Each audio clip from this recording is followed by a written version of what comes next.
Sir, आज meeting रही, किस तरीके का आप लोगों का आगे का एजेंडा रहा?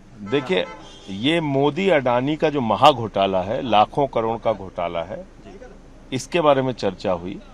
और इस मुद्दे पर जेपीसी की जो विपक्ष की डिमांड है 18 राजनीतिक दलों की, उस पे सारी पार्टियां एकजुट हैं। और जिस तरह से लोकतंत्र पे हमला हो रहा है, जिस तरह से राजनीतिक दलों को खत्म करने की कोशिश की जा रही है, जिस तरीके से राहुल गांधी जी पे एक मुकदमा कर्नाटक के चुनावी भाषण को लेकर गुजरात में चलाया जाता है और उनकी सदस्यता रद्द कर दी जाती है और घर खाली, तो इन सारे विषयों पर चर्चा हुई।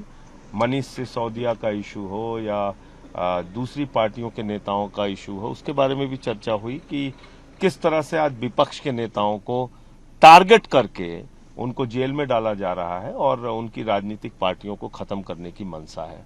तो अत्याचार जब चरम सीमा पर पहुंच जाता है तो उसका अंत होता है, और मैं समझता हूं कि अब शायद उस अत्याचार के अंत का समय धीरे धीरे आ रहा है। सर, प्रोटेस्ट जारी रहेगा? जिस तरीके प्रोटेस्ट बिल्कुल जारी रहेगा।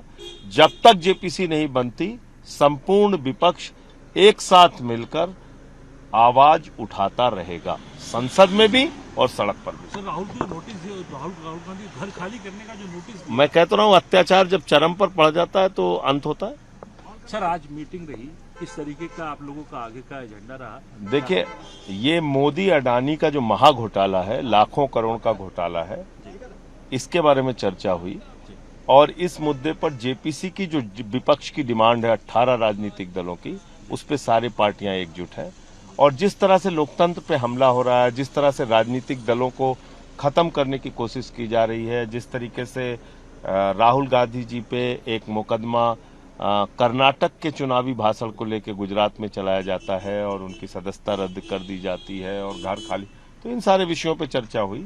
मनीष सिसोदिया का इशू हो या दूसरी पार्टियों के नेताओं का इशू हो, उसके बारे में भी चर्चा हुई कि किस तरह से आज विपक्ष के नेताओं को टारगेट करके उनको जेल में डाला जा रहा है और उनकी राजनीतिक पार्टियों को खत्म करने की मंशा है।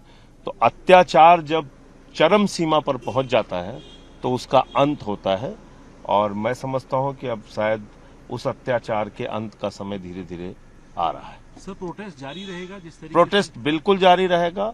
जब तक जेपीसी नहीं बनती, संपूर्ण विपक्ष एक साथ मिलकर आवाज उठाता रहेगा, संसद में भी और सड़क पर भी। सर, राहुल गांधी घर खाली करने का जो नोटिस, मैं कहता रहा हूं, अत्याचार जब चरम पर पड़ जाता है तो अंत होता है।